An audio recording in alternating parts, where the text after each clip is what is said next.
Are provided solely for informational and entertainment purposes. They do not constitute legal advice. A podcast is not a substitute for retaining a competent, licensed attorney to advise you on your specific legal situation.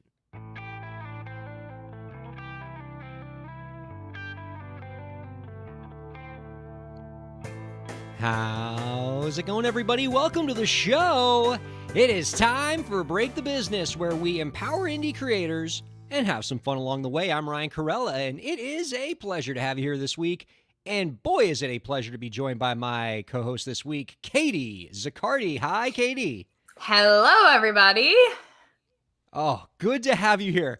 We're all breathing a sigh of relief at this moment. We're going to let you all peek behind the curtain on this, because right before we started our recording, before we started to go live, we were having some issues with Katie's headphones and the sound, and we didn't know. We literally did not know what was going to happen until I said hi, Katie, and we heard you say hi back. We were all, I could see my sister Lauren, our producer, in the green room just being like, please say hi, please let us hear it, and here we are. Thank goodness. Well, you know what? I feel like I still hear an echo, but my headphones broke, and then I just realized I have these Bluetooth headphones. You can see. You know what's funny is that I'm 99% sure I bought these because of an ad on Bree Noble's podcast, who is our guest today. And nice guest plug there. That was solid. She's coming up in the other segment. All around awesome music industry mentor and a friend of Break the Business, has been on this show a bunch of times. Love talking to her. Bree Noble is joining us in the next segment. She's going to talk to us about what I think is a pretty interesting revenue stream for indie creators of all stripes, which is getting into coaching and teaching and how to create revenue opportunities for yourselves there, making money and building a career out of the stuff you already know as a creator. Pretty exciting. I know that's a big part of what you do as well, Katie, so I imagine you'll have a lot to say in that respect. Yeah, and it's been really exciting because Bree and I are collaborating now, so we've really been able to bridge our mutual interests and be able to support indie musicians together, which is really fun. Ooh, that is fun. That's great. I can't wait to hear all about this collab. I need to take a deep breath here, Katie, because this week has been just a whirlwind of a week for Break the Business and for what we do on this show. And I feel like I'm still catching my breath over it, okay? Let me take you back here, Katie. The week started with a pretty nice little piece of good news for Break the Business. We just got Twitch affiliate status. That's awesome. Yeah, pretty stoked for that. And never thought that we would even get to that point, but we're building a nice little community. I love where things are going. Thank you, as always, to the folks who found us on Twitch, who keep that going. Although the real question I have for myself now, and I'd be interested to see maybe if you have thoughts on this or what other Twitch streamers out there might think, if there are any watching this who might have some thoughts, are, even though we've gotten affiliate status, I don't know if we're going to take advantage of it yet. Because one of the things that you have to do if you're going to take the affiliate status is you have to be exclusive to Twitch. And right now, Break the Business, we broadcast on YouTube, Facebook, because we got a little Facebook following over there, Periscope on Twitter. We go everywhere. But if we're going to do affiliate status and get all the trappings that come with that, the cool, the subs, the bits, just all the little cool emojis and everything that come with that world, and we fully get into that community, we got to be fully committed, because then Twitch is our whole world, and we have to hope that our audiences on the other platforms find us. And I honestly don't know what to do. I don't know if we'll be availing ourselves of it, but it's a nice feather in our cap. We'll take it anyway.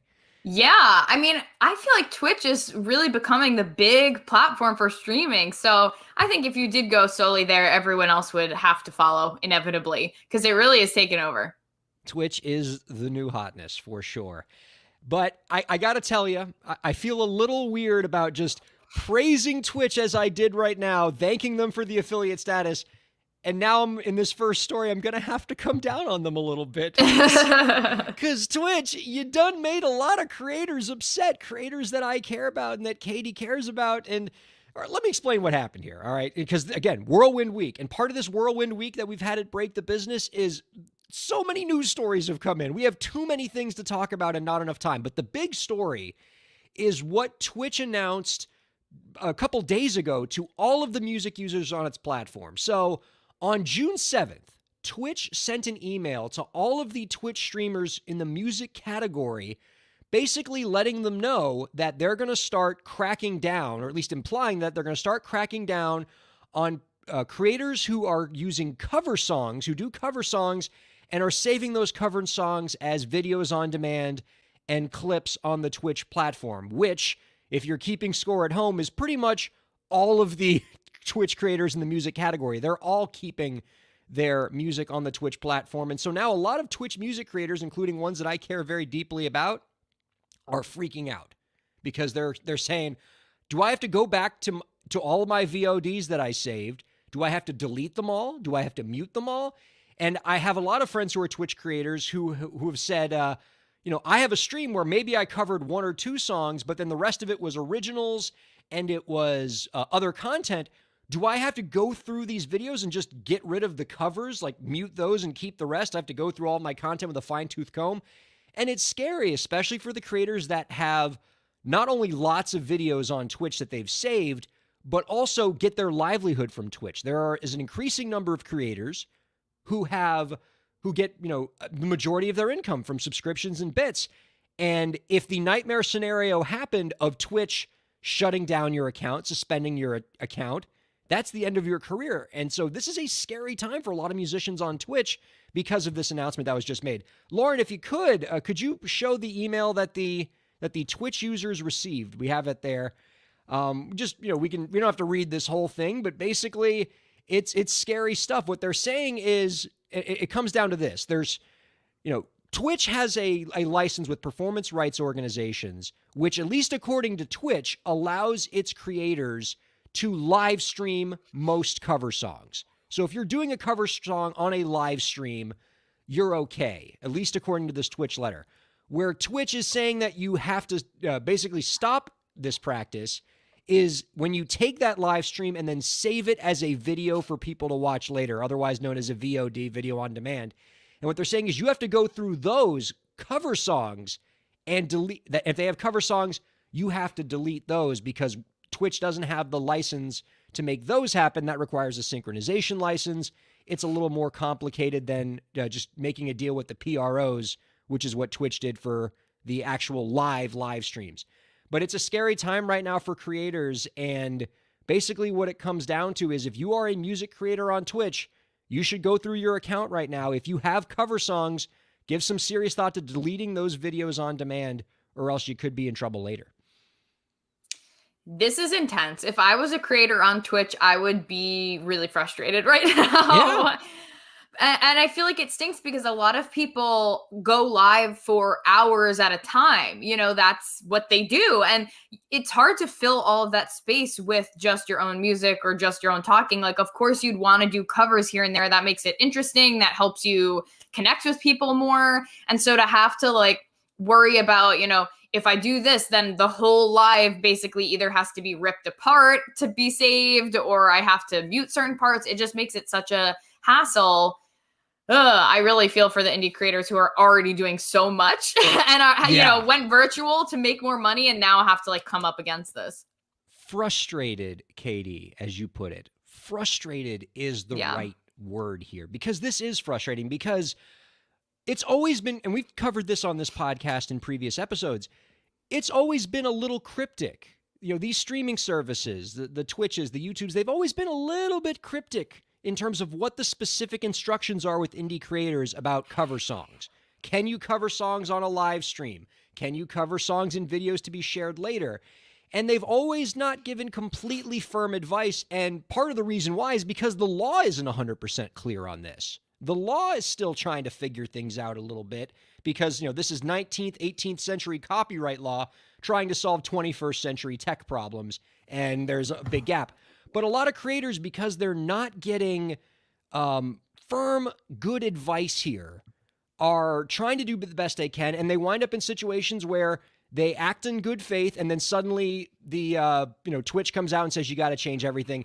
And Mary Amber, great guest we had last week, one of my favorite people in the biz, she wrote, originals are still getting incorrectly DMCA'd. That's a big problem too, is you are the content ID software that a lot of these platforms use, like YouTube, Facebook, Twitch, the Content ID software that's supposed to be detecting these songs, it's not 100% perfect. And a lot of artists are getting warnings and copyright strikes that are unwarranted. And it's a very scary landscape to be a creator right now. And I don't know what made Twitch just shoot this directive out of nowhere. If I were to make a theory, perhaps a reckless theory on my part, but one theory I have is that this actually just came out right before we went on air, Katie, that Variety just reported that the National Music Publishers Association, which would represent all of the songwriters that would come after a tech platform for cover songs, just sued the video game platform Roblox. You know, those little robot digital things that, you know, they play soccer sometimes. It's kind of interesting. They just look at me like explaining it as old as I yes, but possibly no. can. Have I heard it? Yes. Do I have any idea what it means? Absolutely not. Yeah. I should get my my oldest nephew to come on here. He could probably do 20 minutes on Roblox and educate others. But anyway, Roblox just got sued by the music publishers for $200 million. That's a lot of zeros. And so I'm guessing Twitch probably knew that was coming and said, "Oh, we better start cracking down." You know, oh, this is the publishers are serious now.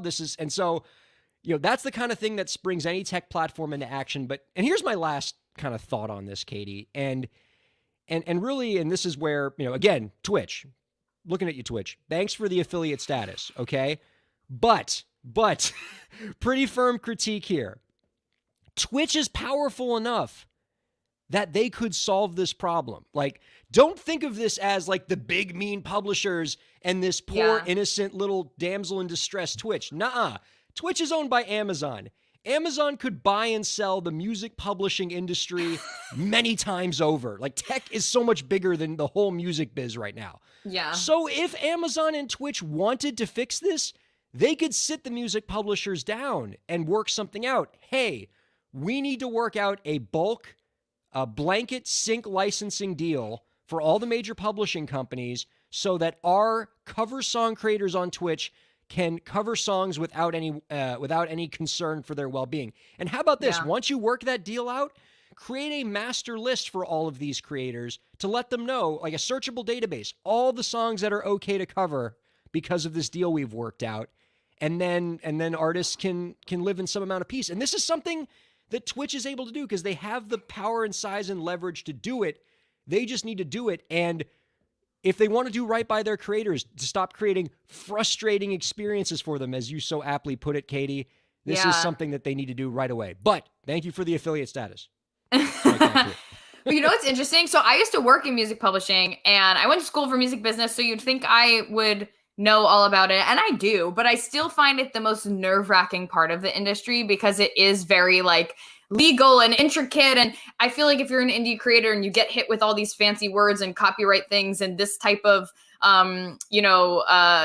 here's what you need to have and here's the license you have or you don't have, it can be really scary and complicated. And before you even mentioned, I didn't actually know that Amazon owned Twitch, but right before you said it, I was thinking, I wonder if this is the publishers and labels just trying to get some like extra cash after the pandemic, which I didn't think I was like, that's a rogue thought. It could be, you know, who knows? But then you mentioned that Amazon owns Twitch and it really just feels like the people who are getting screwed over in this are like the indie artists, because yes, the obviously you want the people who are published to be paid their worth and be paid accordingly for their music, but it also ultimately hurts the small guys because they're out here trying to stream on Twitch and make money. And if they are going to end up losing money from this, it's just a shame that you have like these big corporations and probably, you know, big publishers. And then on top of them, big Amazon, who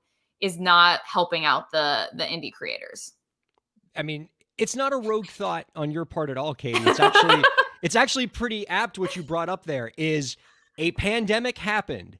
The economics of the music industry are changing forever. So money, you know, and all the publishing companies are realizing that this internet machine that we're part of, live streaming video, this is the future of the music business. And publishers realize, and I think they all just kind of realize it together, that if they don't figure out some way to create some monetizing mechanism for all the cover songs and all the use of copyrighted musical compositions that's happening on Twitch, on YouTube, on Facebook, all these users, or on TikTok, for crying out loud, all these user-generated content platforms, they are going to be leaving a lot of money on the table for their songwriters and their publishing companies. And it creates this, as an additional consequence, all of the creators on these platforms are going to live in this limbo where they don't know at any moment, is my account going to be suspended, canceled, or my video is going to be muted? Is my livelihood going to disappear literally overnight because Twitch won't sit down with the major publishing companies and hash something out that's a win for everybody? And it would be a win for everybody. To come up with a royalty structure that actually helps songwriters get paid. I want songwriters to get paid. I want publishers to get paid. Exactly. But I want indie creators to feel safe as well. And there's a way that this can be done. 100%. I agree with you. And probably it won't happen in the good way that helps everybody, but I wish it would. I just wish it would, because it stinks. It stinks that it's always the indie guys who get screwed. I'm being a pessimist now, but hopefully something good will come from this. We can only hope. Oh gosh, I wish you didn't end us on that pessimism note, because the next story I'm going to bring up is even more pessimistic. Let's this first segment opening was kind of a drag. Let's move to a more optimistic topic: creator burnout. Depression on TikTok.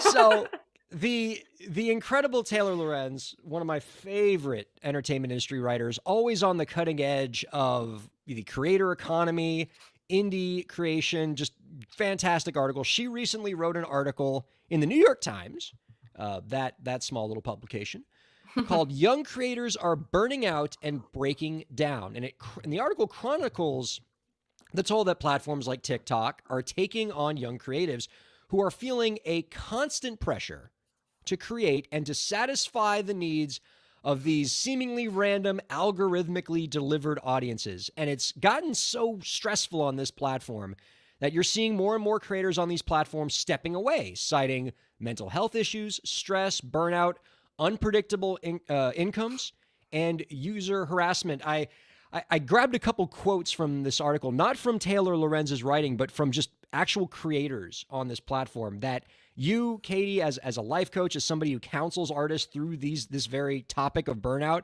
you're probably going to see a lot of your own clients in these quotes. So one of the quotes from the article from a creator was, "It feels like I can be washed up at any second by the platform." Another quote, "It feels like I personally am failing and may never recover if a video flops." And it all comes back to this algorithm, right? Like, really, all the creators that are going viral on TikTok, they're trying to satisfy this algorithm that puts you on the For You page, and you don't know what it's going to like or what it's going to favor at any different time. And you could create something that you think is really impressive, that you're really proud of, that nobody sees, and you can create something that you think is pretty mediocre that just catches fire on the platform. And that sort of randomness, that sort of divergence between input and output, I imagine create a very stressful experience for creators, right, Katie? Oh, yeah. I have a lot to say about this, and I think it's obviously a very multifaceted issue, but I think that when you bring in I think the generation that's on TikTok is already at a poor mental health. Like, I'm just going to venture out to say that. And they grew up with social media. You get a lot of people on there who are kind of seeking validation in ways, or just like have dealt with bullying in the past, have other mental health issues. And it just seems to be becoming like more and more rampant as it is. And then you start to chase this high of like, it's like a dopamine hit of, oh, I went viral, this is so exciting. But then once you get that, and it is true that like your next video could do nothing. And I had that experience. I had a video hit like 35,000 views. And then the video right after that did the same thing, actually. But like after those, it's been just in the hundreds or maybe the thousands, but nothing like that before. And so I think that if you, especially for the young creators, but even for a lot of the people who ended up being fortunate enough to make it their living, but also, obviously you have this downside to it. It can be a lot of pressure when you feel like you have to constantly perform and you constantly have to have a win. And then you add cancel culture into it too. And it just becomes a hot mess. Like I remember I saw a video of one creator saying that she deleted comments off of her video because she didn't want to get canceled. And it's essentially what she was saying was how cancel culture works, or how like the outrages work, is you have one person who's bold enough to say that mean thing, or that, you know, she sucks thing, whatever it is, on their post, and then all of a sudden the hordes come behind them. But like, exactly. So if you can control it to an extent, the floodgates don't open, but if you don't, it can just destroy you. And I even had one video, one of the videos that went viral I had was talking about Taylor Swift and Olivia Rodrigo. And it wasn't anti-Taylor Swift, but I was talking about how I used to not like Taylor. I liked her and then I didn't like her, and it was totally about misogyny. Anyway, point is, it wasn't anti-Taylor. I was being very self-aware and just saying,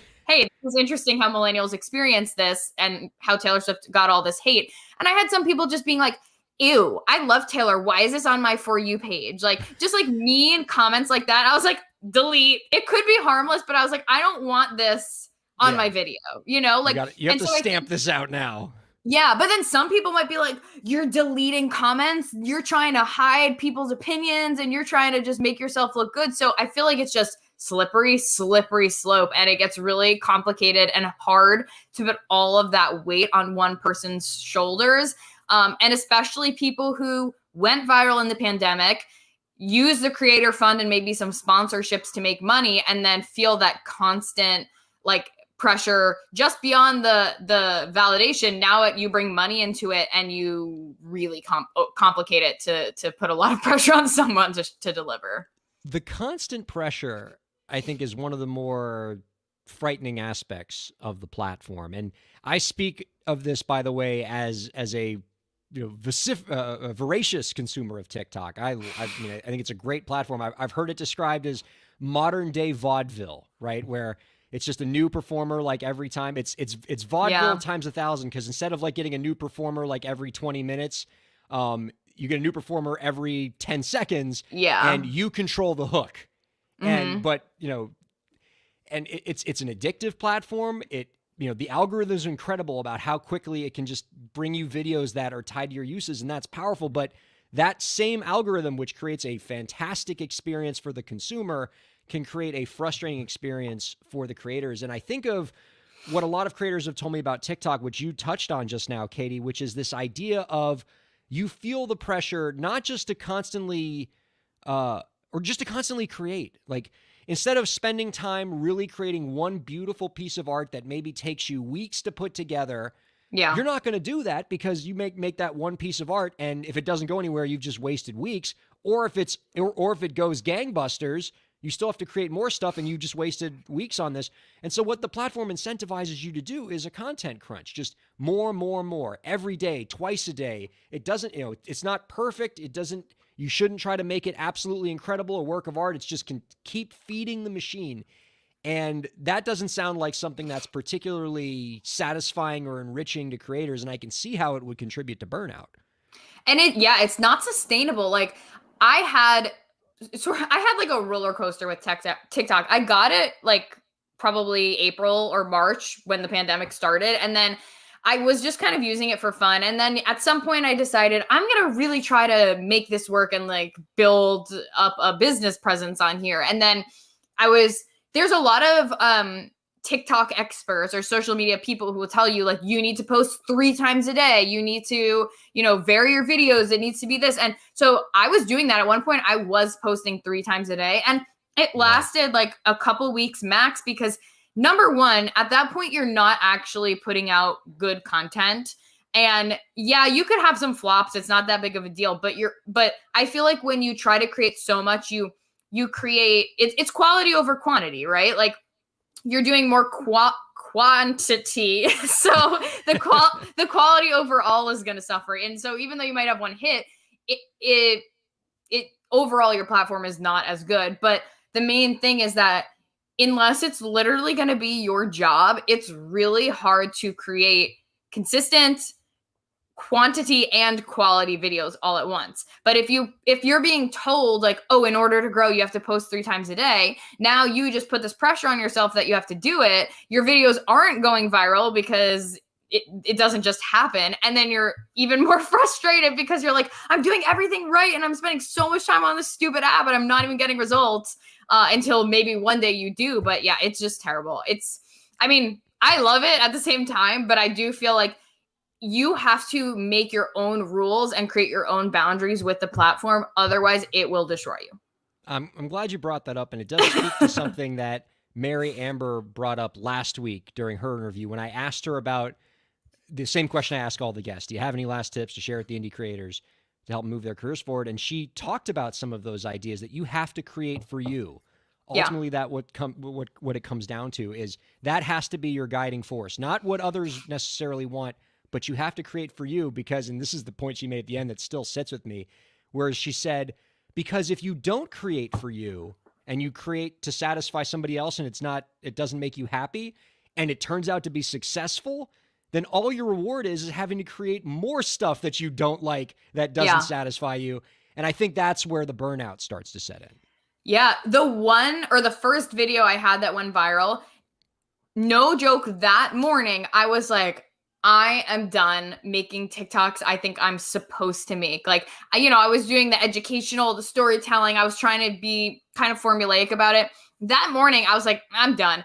And then I had this just funny, fleeting idea. And I was like, you know what? I had no makeup on. I was sitting in my bed. I made the video in literally 30 seconds. And then it went viral. I was like, of course, this is what happens. But to me, that was like a very clear sign that it was like, you need to just create what you think is funny or what you think is valuable or what you think you want to say. The next video after that, I was talking. It was like more discourse, opinionated, but it was also something where I was just like, hey, I'm just having this feeling and I need to share it right now. Not me thinking, what are people gonna like? What are people gonna find funny? Or, being behind the scenes being like, they're gonna love this one. That is not an effective way to create because usually you're not actually on the money because you're overthinking it a little bit, but it's also not truly coming from you. And I do think that like that is the stuff I've seen it happen in my own life, so I know that. But I think that, on the larger scale, that's the stuff that ultimately takes off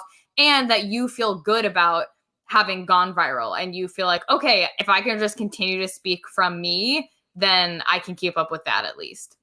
Katie, before we bring Bree Noble in, before we go to commercial break, since we're on this topic of burnout, and you were speaking earlier about sort of the toxic presence that can exist in a TikTok comment section, I think I'd love to spend a couple minutes talking about this recent phenomenon that's happened with a young lady who covered, or rather, duetted a cover song on this platform. I'll just quickly give the listeners a little bit of a summary here, just to kind of catch us all up. So there's this song called As the World Caves In by Matt Maltese. I think it came out like 2 or 3 years ago. It's a great song, by the way. You should check it out. Absolute banger. And Sarah Cawthron, who's a popular TikToker, created a cover of that song, which I think to call it viral would require a gift for understatement. Her performance has exploded on this platform. Yeah. People are using it for everything because it's a great version of the song. Yeah. And as is often done with great musical performances on TikTok, people are duetting it, where basically you'll come on and you'll play another instrument to that person singing, or in some cases, you'll harmonize with the singer. And so a TikTok user named 50 Shades of Swag posted a duet where she harmonized on top of Sarah Cawthron's performance of As the World Caves In, and it was an unusual harmony. She used a lot of perfect fifths instead of thirds. It had used some tension release that you don't see a lot in Western music. And for a lot of people, it didn't hit their ears the right way. And instead of doing what we should do in a civilized society when things don't hit your ears the right way, which is, just keep your mouth shut, this poor person got just brutalized on this platform. Her comment section became a cesspool. She deleted the video and faced an incredible amount of harassment, the kind of harassment that, among all the other things that can lead to burnout on the platform, can certainly lead to burnout on the platform. And it just it got into a cause that I've just been talking a lot about on Twitter, which is a pretty simple one, which is, hey, stop being an a-hole to creators. This is really hard. And as Taylor Lorenz's article shows, this is a hard enough business for indie creators between the evil algorithms and, Twitch deleting your account at any second because you have too many cover songs, and your financial troubles, and, the lack of a safety net that we have in American society for indie creators that we talked about a couple weeks ago. This whole industry is hard enough for creators without you also being a bleep hole on the platform. Like, we have to be nice to creators because nothing else is. And by the way, I don't think you should act this way to a professional musician, but the woman who posted this video, she wasn't a professional. She was an amateur. She was a hobbyist. She's not, at least from what I understand, is not trying to make like a career of this right out the gate. And we came down on her for just trying to have fun on the platform. We have to be better. Yeah. This is reminding me, actually, when Hamilton came out last summer, a similar thing happened, but the rage was just towards Lin-Manuel. Oh, this is what happened. Demos from Hamilton resurfaced. So people found Lin-Manuel Miranda's SoundCloud demos, and it was a demo. The singing was not great. It was like the first version of the song. It wasn't good, right? Compared to what we know, it really wasn't that good. But people were trashing on Lin and making fun of him left and right. And I actually, it's reminding me that I made a video being like, do not do this, because what it does is it shows your musician friend or even musician hobbyist friend that they're going to get criticized for what they're doing. Like, if you criticize someone's early work, if somebody had listened to Lin's demo and was like, you suck, you're a terrible singer, would he have continued to create Hamilton, or would he have just been like, oh, this stinks, I'm really bad at what I do, let me not move forward? Obviously everyone's going to handle that differently, but there's a really big chunk of people who are going to receive that criticism and not go on to grow, to expand, to ultimately put out the really good piece of work or the final version of that's really good. And so it hurts me because, like you said, she was a hobbyist. So it's so sad that it was literally just someone being like, hey, I think this is cool. And then people just raining hell upon her. But then to think about what it also means in the broader picture when you do this with people who are musicians, it can be really discouraging. I mean, I see videos of people sharing their original songs all the time on TikTok that aren't always good. But am I sitting there taking time to comment being like, this sucks? No, because what good is that going to do?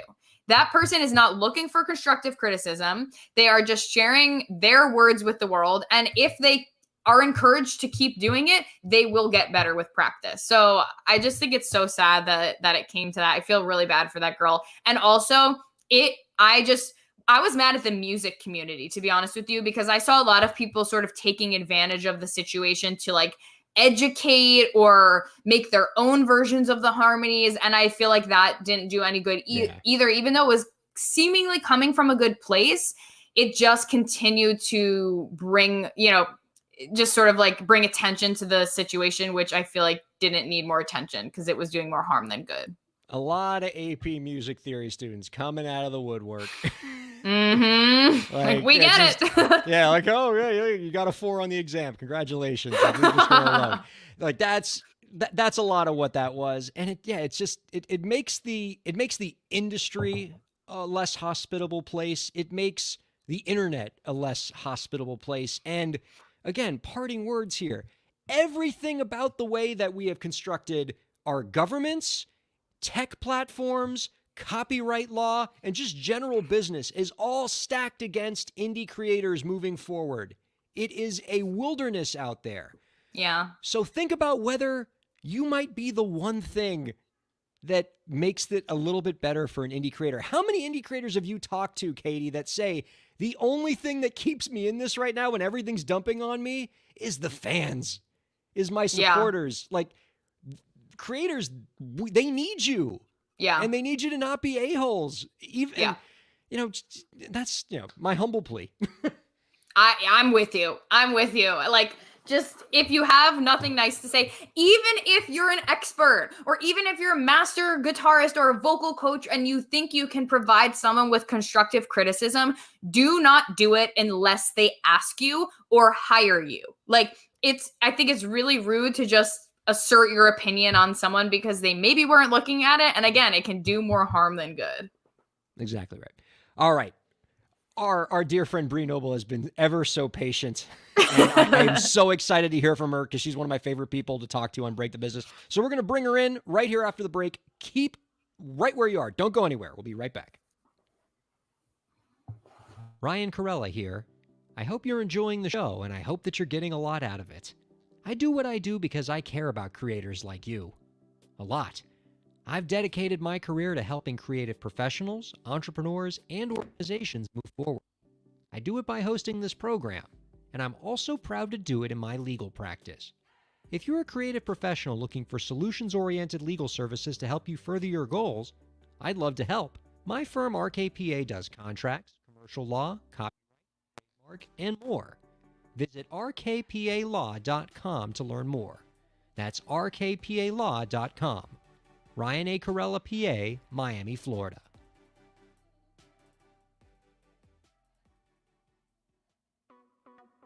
Streaming services for Break the Business provided by LEK Entertainment. LEK Entertainment is a full-service entertainment company offering everything from consultations to full-scale events and productions, including audio and video productions, voiceovers, staged theatrical productions, script and music development, and streaming services. For more information, visit lekentertainment.com. LEK Entertainment wants to help you bring your story to life.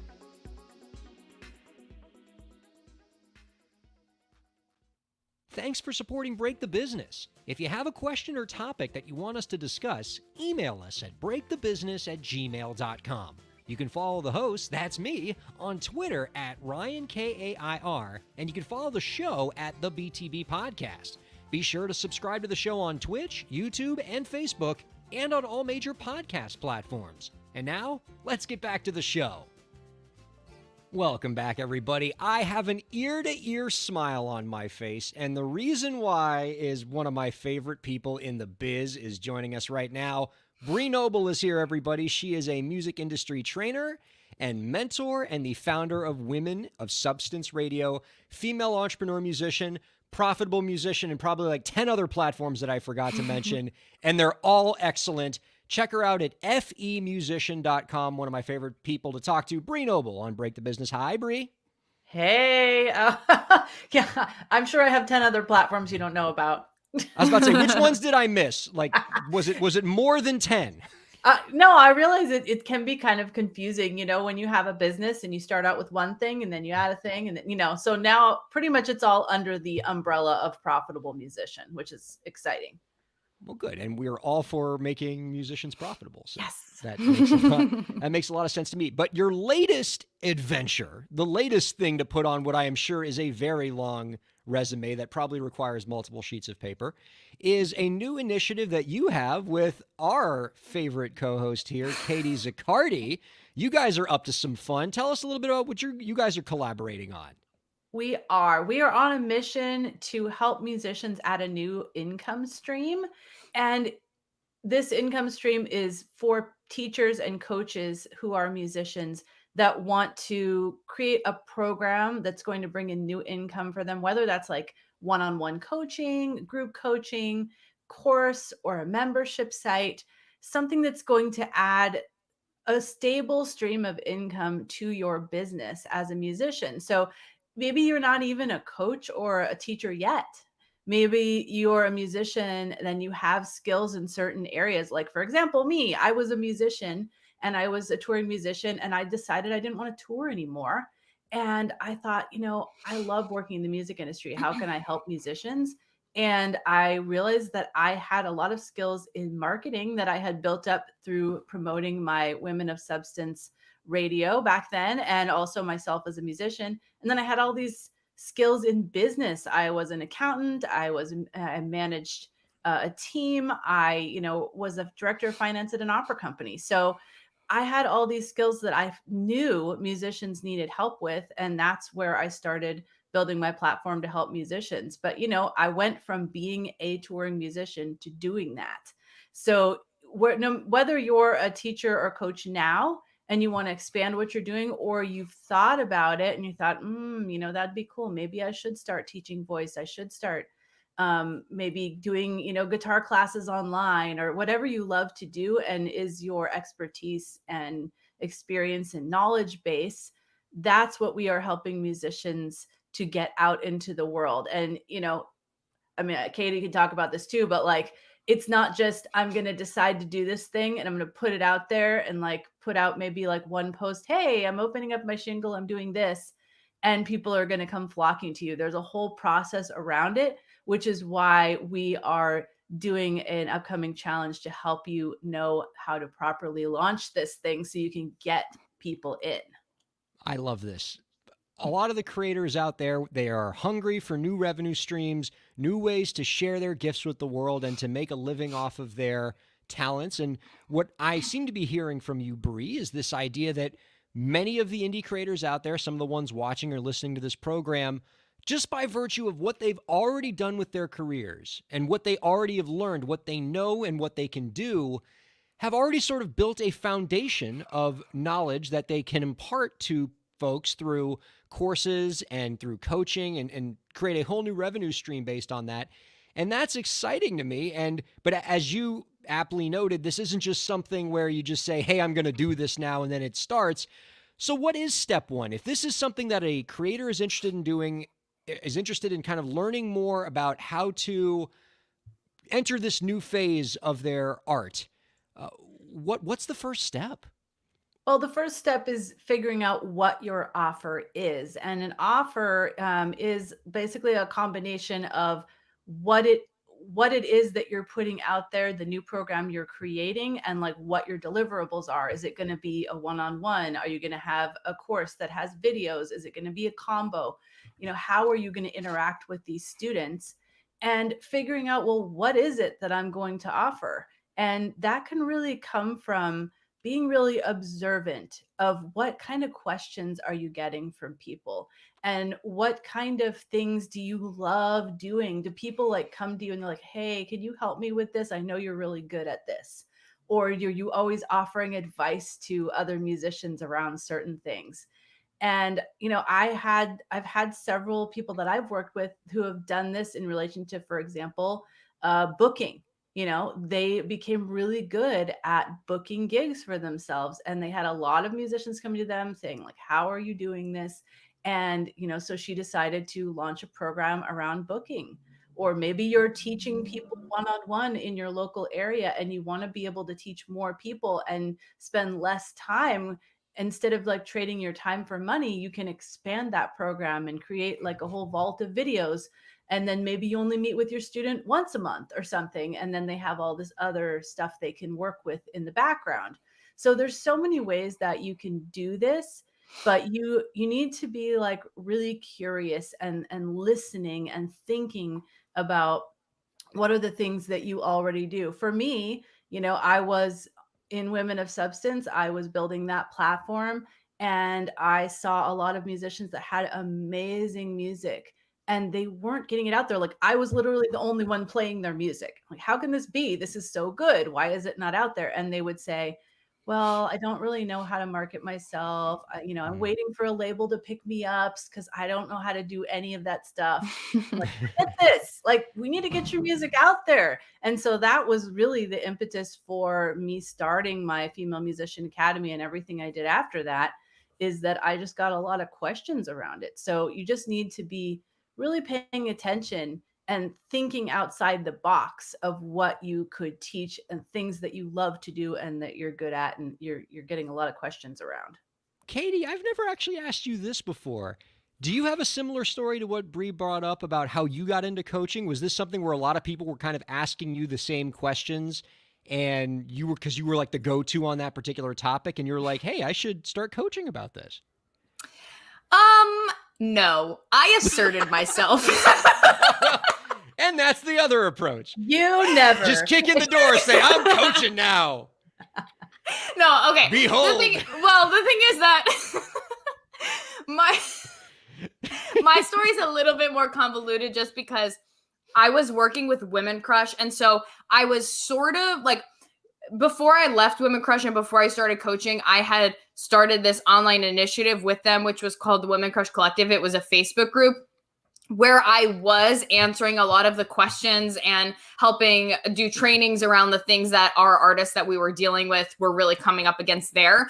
But I then took a detour because I started as a wellness coach, and that came a little bit like, it came less from questions and more from my own experiences. I got my yoga teacher training. I dealt with burnout myself. I saw that, like, I guess it sort of was because I was seeing a lot of other artists were burnt out or were dealing with similar things as me. And so I was like, I have the skills to help you. Let me help you. And then once I actually came out with it and was like, this is what I'm doing, I can help you, then I started to get questions. But I knew that the need was there. I guess, especially with something more wellness oriented, people weren't all just flooding my inbox like, how do I overcome my anxiety and imposter syndrome? But yeah, once I pivoted into business, it was a similar thing where like I was getting a lot of similar questions. So a little bit more not straightforward, but but it didn't come out of nowhere. Like I had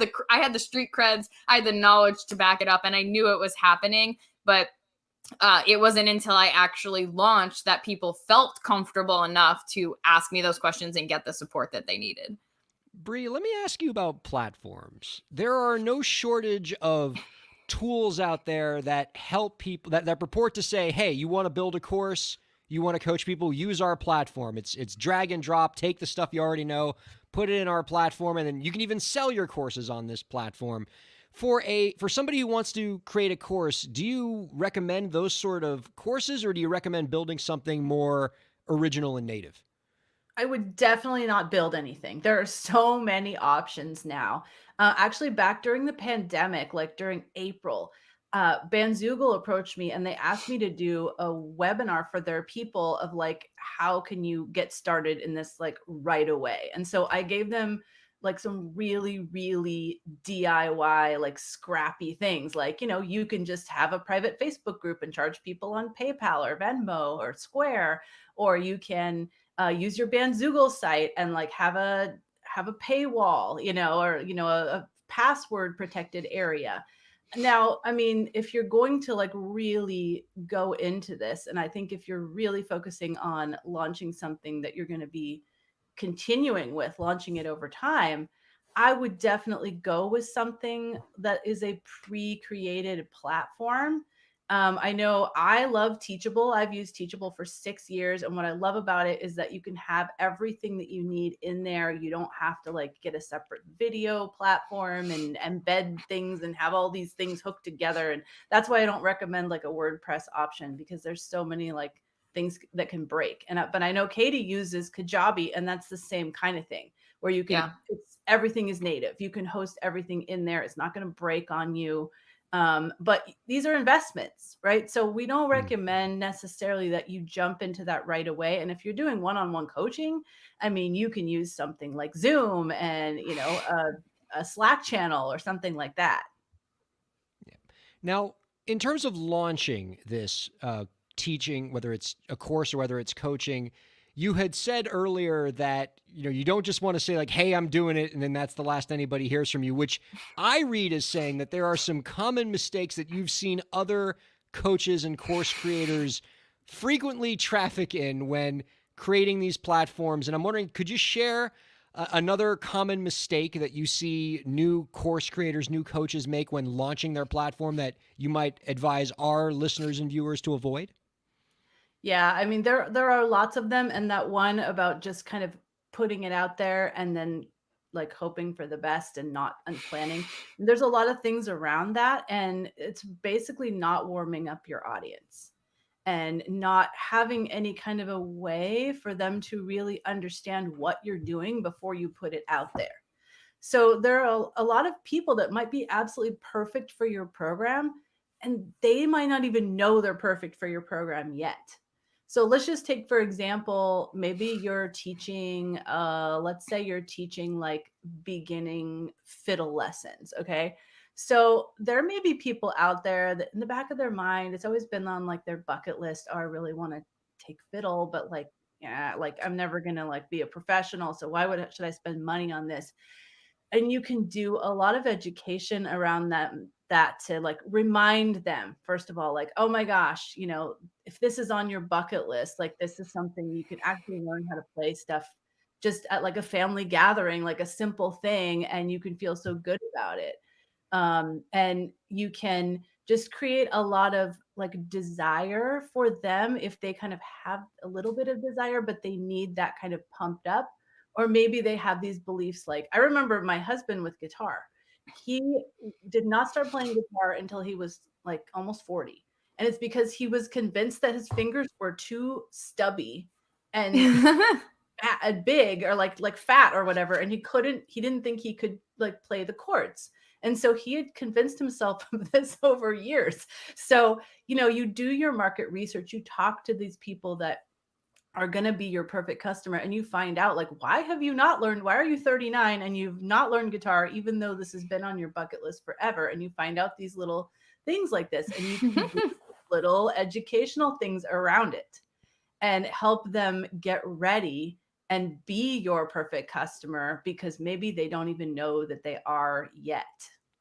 And is a big part of that warming up your potential audience process, creating a presence for yourself on socials, on websites, blogging, maybe creating videos, TikTok, Twitch, things like that, so that people can find you, can discover you, learn about you, and then be eventually drawn to the services that you can provide? Absolutely. And I mean, for me, a big part of that has been email list. I've grown my Mm. email list over a long period of time, and it's so awesome because I can talk directly to them. They feel like they know me. Whereas social media, you are relying on algorithms, like you guys were talking about earlier. The stress of like tomorrow they could just decide that my content is not at all cool anymore and nobody likes it and they don't show it to anyone. So, yes, you definitely should be creating presence on all of these places. I would focus on a few. Like for me, it is definitely Facebook and Instagram that I'm focusing on. I'm not trying to spread myself too thin by doing TikTok and all the things because it would just be too much for me. But I'm focusing on those two places and I'm going deep there. I'm doing not only just educational stuff, like I said, but even just showing up, like lifestyle, like, taking pictures from, the walk that I had this morning, or talking about, the article that I just had published, or just lifestyle stuff with my family and on the new house that we bought. Like they want to know that you are the teacher that they want to work with, because they could work with like potentially many different people teaching the same thing. So you not only want to show them that you know what you're talking about, you want to educate them around the thing, you want to shift any beliefs that might keep them from being your student, but you also need to show them the other parts of you so they really feel like, wow, this is a person that I can jive with when I want to learn. Oh, I appreciate that. And it gets back to what we've talked about on this program a lot about the importance of authenticity and humanity in the new music industry, about how this is what audiences want now. I love it. Terrific. Bree, before I get to our final question, I want to just ask one more time, just so we all have it. Where can people find more to learn more about the new coaching instruction initiatives that you and Katie are going to be putting together? Absolutely. So Katie and I put together a quiz to get people started to figure out what is the best offer for them. And you can find that at profitablemusician.com/quiz or katiezaccardi.com/quiz. And then we've got an exciting challenge coming up in a few days. It's going to be June 15th through 17th. And we're going to be going live every day. It's the 3 steps to successfully launch a new income stream as a music teacher or coach. And every day we're going to cover a new step. We're going to talk about offer. We're going to talk about warming up your audience. We're going to talk about the actual launch and how we can do this without feeling uncomfortable and salesy and weird about asking for people's money, right? Because musicians, that's not the easiest thing for them. So you can join that challenge. We've got even some really juicy, like behind the scenes stuff that we put in there too. You can join that at profitablemusician.com/ free challenge or katiezaccardi.com/free challenge. We would love to hang out with you during those 3 days. That sounds awesome. I have a smile on my face now. This is a nice optimistic way to end this show after the first segment was so damn depressing. Yeah. Me and Katie just made everybody sad before the break, and then Bree Noble came in and made us all smile. So good. Thank you, Ryan. All right, Bree, before we let you go, one last question. Do you have any last tips for the indie creators out there to help them move their careers forward? I do, and it relates to what you guys were talking about earlier. So, you guys were talking about how you're leaving so much up to chance, and with like things like Twitch canceling cover songs, or TikTok, getting cancel culture and all this stuff, right? Or the algorithm. Like, when you build your own income stream by teaching and helping other people, not only are you going to feel way more fulfilled about the way that you're making money because you know that you're helping other people do amazing things in the world, but you are going to be in control of your own platform, and you're going to be able to, not have to worry as much about whether your stuff is being shown on social media, or you're, getting enough views on YouTube to make monetization and all of that stuff, because you are controlling what you're doing and you are helping people directly, which I find to be one of the most fulfilling things about what I do. That native platforms, that's what it's all about. And I find myself being quite fulfilled talking to you, Bree. Thank you so much, as always, for coming on the show. Every time we have you on, it is a joy. You always have so much great insight to offer. And we've been doing this for about 5 years, and the relationship that this show's been able to have with you, that I've been able to have with you, has been just fantastic on so many fronts. We really appreciate you taking the time this week. Thank you. I always love being on. Yeah. All right, Bree Noble, everybody. Fantastic. Let's clap it up. She's we love marvelous. Bree. And I've had the pleasure of working with her on so many different projects, whether it's Break the Business. I've done some stuff with Profitable Musician. She's awesome. She knows her stuff, and she genuinely cares about the creators, which, that's obviously on the top of our list. Oh, goodness gracious. What a terrific show. This has been fantastic. My thanks to you, Katie, for co-hosting with us, lending some tremendous insight. My thanks to LEK Entertainment. We always, LEK Entertainment, Lauren producing the show every week. I never thank her because I'm just a jackass.